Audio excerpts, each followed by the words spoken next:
Howdy, howdy there. What's up, players? Old Pawpaw here.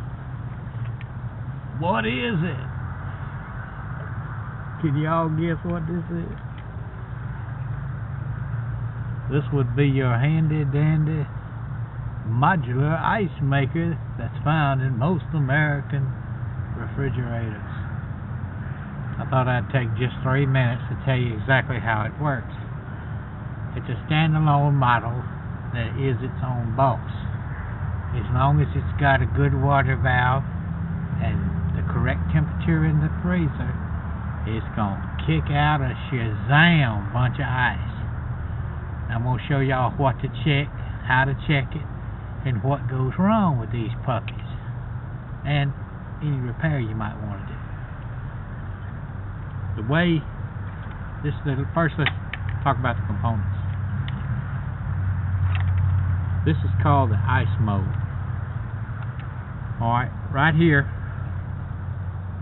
inside the ice, right up against the ice mold, is the ice mold thermostat.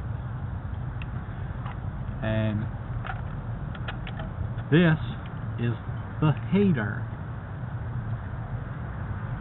Alright, when the water comes into this trough, water gets into here, sits there all lovely and nice and everything, and it waits until that ice mold thermostat registers 28 degrees or less.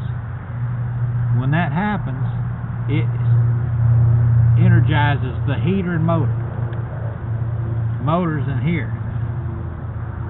Alright, when the motor starts turning, the ice loosens up, the fingers bring the ice on around, and when it gets almost to the end,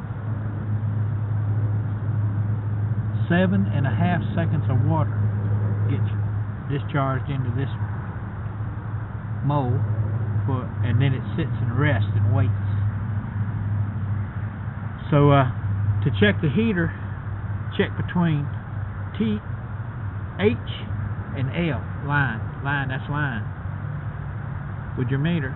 Should have a good reading. If you can't get no reading, you got a bad heater, that's why it ain't ejecting the ice. Usually you'll find it'll have a bunch of ice in there, but it ain't going anywhere. Alright, and if the heater's fine, then more than likely the ice mold thermostat is done gone out, which is an easy fix. You just take these 3 screws out and remove the head. Once the head's out of the way, there's 2 more screws, it's Phillips head in there, and the frame comes away from the mold, and then you can get into this area right here and remove the ice mold thermostat very easily. It's not too much money, it's about 20 bucks.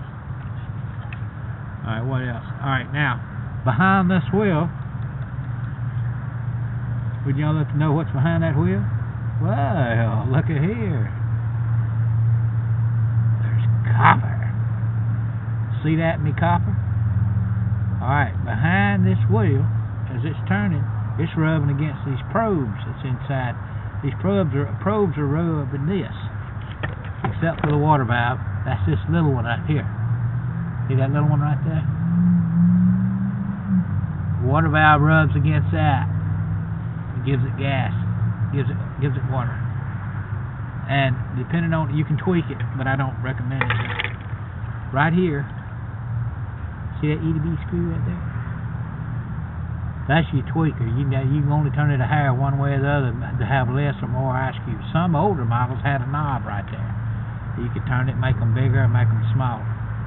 But you don't want to turn it more than halfway on each direction to adjust it. What it does is there's a finger attached to that little screw that's a probe that rubs against this wheel. And the further out that finger goes, the more area it's going to rub, and the more water's going to be injected. Now, main failure of this is it gets all arced away and everything, gets a lot of blackness on it, and as that tip comes around and catches on there, instead of releasing at the end of the prescribed time, which is 7.5 seconds, it keeps on hanging on. It sticks to it, sometimes 20 and 25 seconds. It makes it overflood, flowing water all over hell and back. Sometimes it just burns straight up and it won't give no energy to the gas valve, to the water valve. So it's an easy fix. This little feeler arm right here, when it's in the up position, see it's already disconnected. To take the head off, you just take that connection off. But once you get a new head on it, if you buy a new head, which I don't recommend, but you just stick it in there like that. Now that means it won't produce any ice because the ice bucket's full here. When it's down, then it will continue on around. It's about halfway through the cycle now. This is actually a brand new ice maker, and it's already been programmed to where, well, it's been bumped up a little bit to where when you plug it in, it's going to come on around and fill up the first time. It's never been used. It's brand new. Now, if your old one is bad, you done found out it's got a burnt up heater, or you don't want to replace the head, you just want a new one, you're going to come across, you got to get the exact one. It might be 150, it might be 200. Here's a trick. Here's a secret, boys and girls.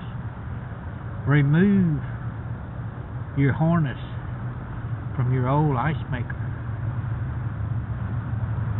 and then plug it into your new replacement model you got from the home box store.